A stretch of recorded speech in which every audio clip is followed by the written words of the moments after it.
What's going on, Facebook? Coach Stefan here. We got Coach Mike with us. If you don't know, I'm just going to give you a little bit of intro. Coach Mike is our head in-person coach and our tactical strength and conditioning specialist. He's been on in the Facebook group a few times before, and I do bring the coaches on, as you guys probably are aware. Let me make sure my do not disturb is on so we don't get interrupted. But I brought Mike on here because Mike specifically works with probably the majority of our actual tactical athletes. Yes, I do consider anybody that's a cop or a firefighter a tactical athlete. So, but he doesn't train all the cops and firefighters, but people that really care more about probably performance. He also works pretty heavily with people that are rehabbing. He's actually helped me rehab some injuries, but his specialty is when somebody's like, hey, I got to pass a PT test. I got to get in shape for this specific event. Mike's done it all. He's a freaking animal. So I'm going to let him run the show most of the time, but we're going to be talking about 4 main performance hacks for tactical fitness. I'll give you my perspective and then Mike can kind of chime in too. When I look at like a tactical athlete, and I've read the whole TSAC-F book, which is a tactical strength and conditioning facilitator. And there's pretty much a common theme is like, it is functional fitness as much as that word is kind of like been muddied up. And I've been training like this for actually a very long time. And it's just like athletic training at the core, just mixed modal. Like you need to be fast and strong and functional and powerful, have some cardio. Like he's really just a well-rounded athlete. Some jobs are going to require a little bit more. But when I look at dude, if I was a cop, I would want to be able to do jujitsu. I would want to be able to be agile, to be able to scrap. And I also need to be able to have a lot of speed, like top end speed to chase somebody. I also need to go from 0 to sprinting quick. I also need to be strong and have endurance. If I get in a tussle with somebody who's bigger, these are real things. If you're a firefighter, probably not fighting people, but you might have to move some huge patients. You're going to have to carry a lot of gear. That maybe is a little more like endurance and training in heated environments. And that's maybe a little bit more specific, but we do have a lot of people that come to us because I was a PTL in the military that are like, hey, I have my PT test in 6 months and I'm going to fail. And Mike's actually helped several people go through and freaking crush their PT test. So Mike, what would you say let's just start with hack number 1. What do you think would be your advice for the majority of tactical athletes? Lift heavy. Lift heavy. Yeah. If you, I was going to say, obviously you want to be balanced, but if there's going to be one thing that I would prioritize is just being really strong. There's a good saying, strength cures most. When you're strong, body weight becomes easier. So then by default, your cardio is going to be a little bit better because manipulating your own body weight becomes easier if you can lunge 315, jogging kind of easy. So I would say the first hack would be just focus on improving maximal strength. Deadlifts, all variations, squats, big compound lift focus. Yeah, for sure. Yeah. Lifting heavy is a big one. And strength is, I just want to clear this up for you because I'm in the messages and I know I text a lot of you guys and I'm talking all day long and in the podcast and stuff like this. A lot of people think strength and muscle are the same and they are not. I can tell you right now that I'm strong. Mike is much stronger. You might look at me and be like, wow, Mike is very muscular, but you might look at me and be like, wow, Stefan has, more defined pecs or, oh, these bigger legs. Mike is stronger, right? So, you have pound for pound strength, relative strength, and then a lot of strength is neurological. It is in the brain more than it is the muscle, which is why you can see these little Asian weightlifters that are not big people that are so strong. It doesn't have to be Asian, but just an example, because the Chinese, the Chinese weightlifters are world class. They're not huge. Some of them are huge. They're not huge people. Pound for pound, insanely strong. You get a bodybuilder. Yes, he's a big dude. He's going to be strong. I'm 175 to 180 pounds. But there's other people that are my weight, lifting substantially more. And I might even look better than them aesthetically. So I know a lot of you guys are also in this program to look good, but please don't think that you can't look good. I know we're not the biggest fan of CrossFit, but when I look at what they do, I'm like, hey, they lift big, heavy compound movements with high intensity, frequent. And I think a lot of them don't really care what they look like. Yet I'm talking about like the top, right? Yet they look like animals. You know what I mean? Like if you're focused on performance, you will just look good. And you have a different build, because I know you guys haven't seen Coach Mike in person, but he's like an ape in a good way. He's just big. Like he doesn't, you know what I mean? I could tell that you lift heavyweight and you look strong. Like you have a base, you know, not like a bodybuilder. There's nothing wrong with it, but you could tell that it's more functional. So it's the gaps. That's what I tell people all the time. There's like, I can look at somebody and go, that dude is a power lifter. And I can look at somebody and go, oh, that guy cares about aesthetics. I feel like the aesthetic people, a lot of them are missing mass in areas that are more prone to be built in strength athletes, like traps, forearms, even parts of the calf that, you know, if you're only doing calf raises, you're not going to hit. Like heavy hamstring work will also build the calves too. You could, it's just like the glue that puts everything together. You could see it and you go, that guy looks like an ape. That guy looks like he's a silverback. He's strong. And, you know, some people are just more into like the, you know, the lat flaring and all the posing and all that stuff, but they're like, they have tiny glutes, no low back muscles, just all upper width, and they make themselves look like an action figure as opposed to like a, you know, gorilla. Yeah. No, I'll be the first to admit that, like, for me, I used to probably be actually a little more athletic, and then I had a couple injuries and moved a little more aesthetics, but I'm never not functional. You know what I mean? I always want to be able to be like, if I had to scrap with somebody, or if I had to, you know, if we got in a car accident and something happened, I want to be able to, like, as much as I can, rip the door off. Like, you know, I want to be able to just be like instant maximal strength. Like, I got to warm up first. And like, that's not real life scenarios, right? Oh, let me do my dynamic warm-ups, although they're really good. But like, okay, so lift heavy. What would you say the second one is? Lift in multiple ranges. So there's a whole myth of like full range of motion. Yeah. And, you know, you could take the barbell deadlift. I use this for example. Someone invented where the bar would be on the plate, and that's considered full range of motion. Someone invented that. In real life, you're going to be lifting in partial ranges of motion. You're going to be lifting in more than full range of motion. So you don't need to just do everything like the proper way. You have to be good at doing everything. So that even just like a farmer's carry, right, or like a yoke carry, it's 2 inches off the ground. You can walk with 500 pounds on your back, and all you have to do is partial lift it 2 inches and then walk with it. You know, that's real life. Real life isn't always like, you know, doing everything full range, full extension, full flexion stuff. A lot of it's partial range of motion, and a lot of it is rounded back stuff, which is everyone's terrified of doing. So yeah, all ranges, not just full range of motion. Yeah, I'm glad you said that, because like, check this out, guys. This is very important. If you're going to take anything away from following this group, what you follow on social media is almost all bodybuilding, which is totally different. Okay. All the girls with the abs and the booty, and look, they look great. There's nothing wrong with it. And again, I know that you maybe, I don't know who's watching this, but like, maybe you're like, I don't give a shit about looking good. Like I care, but I want to be a badass. Cool. This is for you. If you just purely care about aesthetics, there's nothing wrong with it, but you're not going to be functional. Like you know, and Mike had a really good point. Somebody was like, this is a barbell and it's going to look like this and it's going to weigh like this, and you should do it this way. The crazy thing about being like an athlete, which you are a tactical athlete. If you're a cop or a firefighter, even if you're 50 pounds overweight, you might not feel like one, but you're supposed to be a tactical athlete. I do believe that.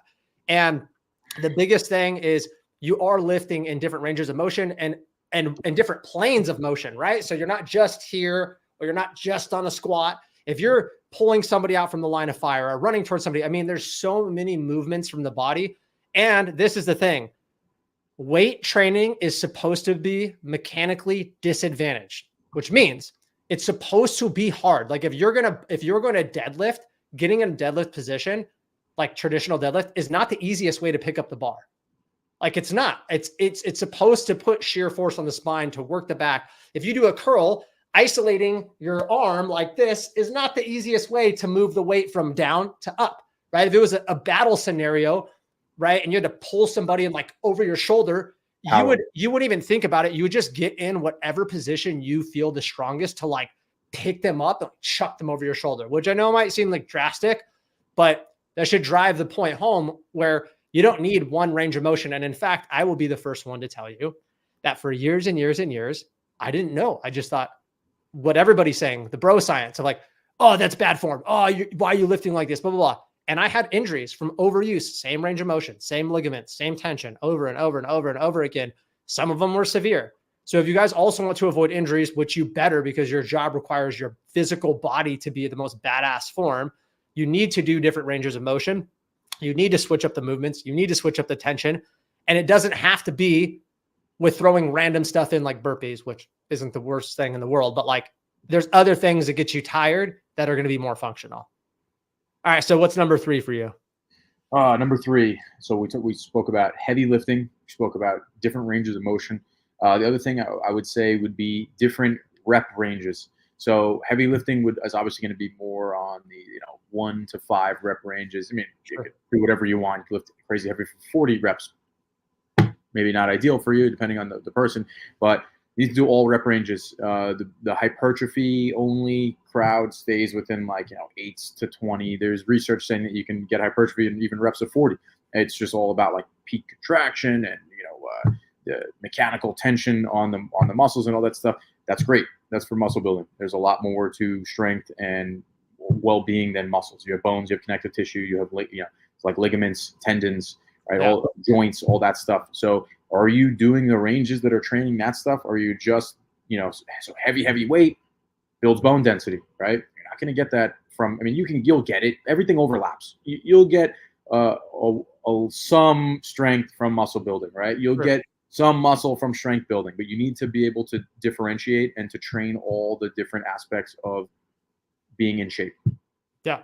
High rep ranges, low rep ranges, everything in between, moving the weight fast, moving the weight slow, moving nothing at all, isometrics. You have to view yourself as like a human being that can do everything. And the minute you miss out on something and go, oh, I don't want to do super high reps, I don't like that stuff. Cool. And by default, I now know what your weakness is because you're not doing some aspect of the circle. You're missing some part of it. Right. And you might, and trust me, this is basically like conjugate style training, right? Which if you guys don't know, we can have Mike break that down a little bit, but it might seem random because you're like, wait, so do everything all at once and all the things. And look, there is actually science behind it. Okay. That's one. It doesn't mean just do random shit. That is not what we're saying. Okay. But what we are saying, and from somebody, I've been lifting for 17 years, I think Mike the same or longer for a long time. And so for me, I have noticed that like I could do just traditional kind of body, and I did stuff on the side. Like I did MMA and jiu-jitsu. I was very athletic, but like weightlifting wise, I can't tell you how many people I talk to that are cops and firefighters. I'm like, what are you doing? Oh, I'm doing the same thing I did in high school. How old are you? 35. I'm like, okay, we got to change it up, right? You've been doing just strength / hypertrophy training and that's it. And for me, that actually led to one of the most severe injuries I've ever had. And I say that because looking back and dissecting it, a lot of volume, same ranges of motion, like a bodybuilder. And you got to think some of these bodybuilders, most of them are on gear. They're on steroids. They're on performance enhancing drugs, which makes you recover at a super speed. And they get injured too. Okay. But a thing you have to understand too is like, if you want to be super like functional too and fit, you do have to work those other things. And I neglected for years any ligament stuff. I was like, I don't need to work a 1 rep or 3 rep max if I want to look good, because you don't. But then I also think that eventually you hit a ceiling. Like you can only, for like hypertrophy, like I'll do 5 sets of 10. Cool. But like after doing that, even different hypertrophy ranges and phases, you're not really getting stronger. So when I actually do strength phases, now I come back and that 5 sets of 10 is maybe 15% heavier, and I don't feel like, oh, my elbow. If you're watching this, I see guys in the gym, they're doing this. Tendonitis. Yeah. Their shoulders all the time in between bench. You guys are so immobile because you literally just this is your warm up bar 135. That's not a warm up. You need to do mobility. You need to do a lot of different things. And I know with your clients, you find a way to design and pursue in general everything into a workout, but you're not in the gym for 2 hours. So walk me through kind of like how you do that. And then if you have a fourth thing too.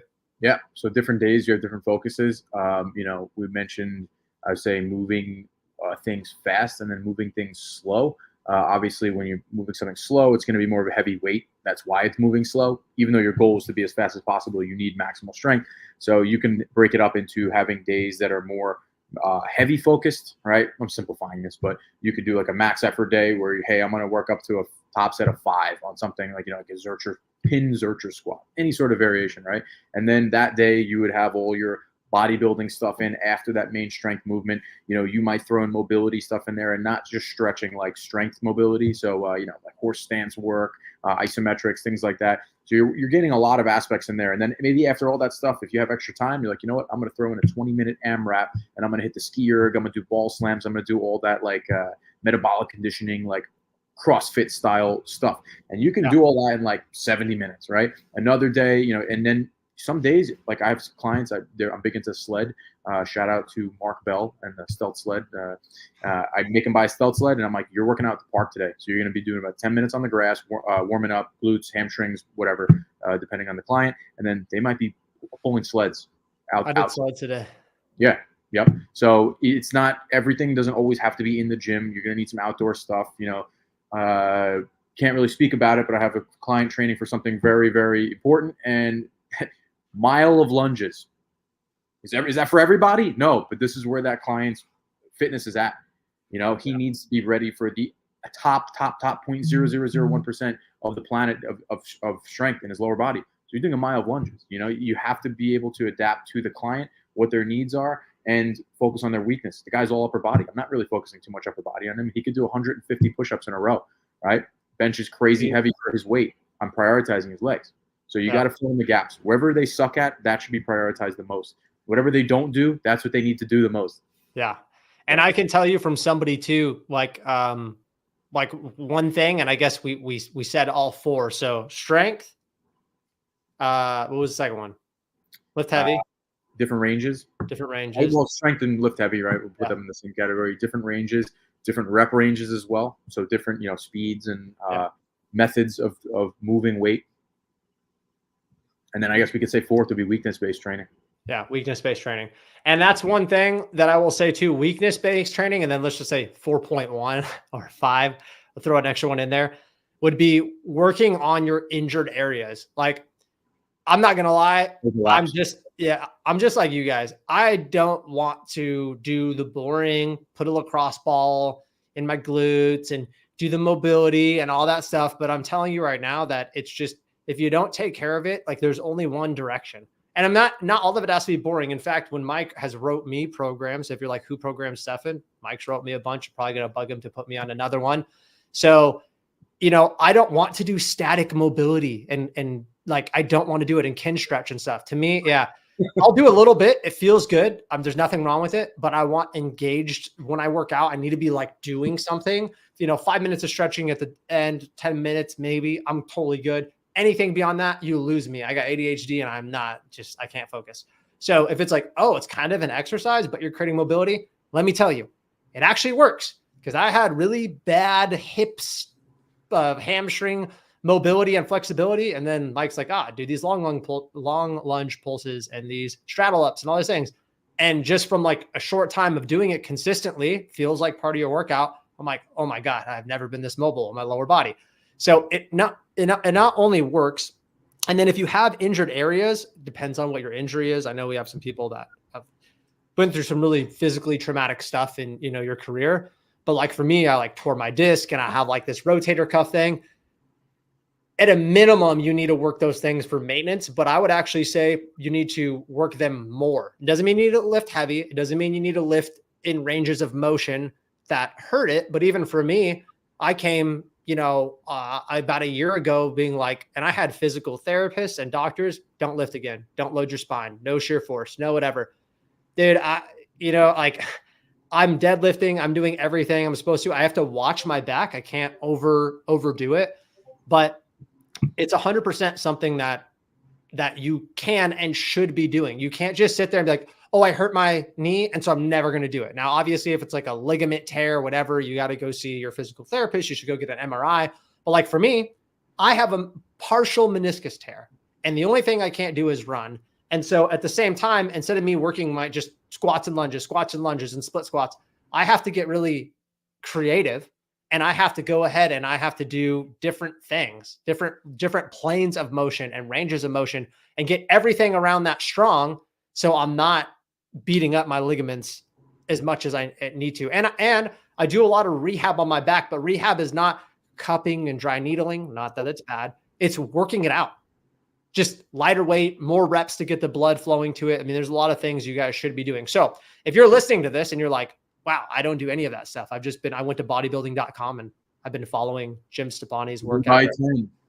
Yeah. Or whatever. Look, yeah. If you're going and you're doing that, I'm glad you're doing workouts for sure. Like, it's good that you're consistent, but it depends on how much of a badass you want to be. If you want to be a bodybuilder, but that's a cop, like a Ronnie Coleman, like go ahead. But if you actually want to be somebody that's like functionally fit, and this is just my opinion. If I was in law enforcement and I was in the military, I did not have like a dangerous job. Mike's brother, can we say what your brother does? Yeah, he's in the he's on a department SWAT team. Yeah. So, and you know, he's head of like PT and fitness there. And I can tell you right now that like, if I was in that job, I would make sure I was just a weapon. Like, I mean, I would want to look good for my personal life, but I want to be the D1 wrestler in the SWAT team, not the bodybuilder. Yeah. Yeah, exactly. Exactly. And I can't tell you how many people that I've trained. Mike's trained tons of people, and he has a martial arts background and I have a wrestling background. And, you know, I can't tell you how many people that I've trained that they don't look that good. And when I say that, I'm comparing them to like, you know, ideal bodybuilding physique. Cause I think most people want to look like a bodybuilder. And it's funny. So many guys go, I don't really want to look like a bodybuilder, but they say that because they think the physique's unattainable, not because they don't want to look like a bodybuilder. Right. I'm like, okay, cool. I'm going to line up all these pictures. Which one do you want to look like? They're like, that guy. And I'm like, he's a bodybuilder. He's a natural physique bodybuilder. He's not a juice head, but you know, a lot of these like really super strong functional guys, they look athletic, but they're not like, you know, the chiseled abs and stuff. Most of them. Right. Stefan, I got to get out of here. I got a in-person client that's about to get slaughtered.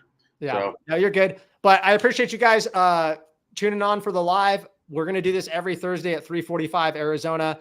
I know this is just some things to think about in the new year as you're programming your stuff. If you guys haven't, you know, you don't follow anything, if you've been thinking about it, definitely hit us up. You can go to thepursuithp.com, or you can even just message me on here in Facebook, or message Coach Mike. He's on Instagram at the Neuro Strength Coach. I know it's a long name. I'll drop it in the comments below.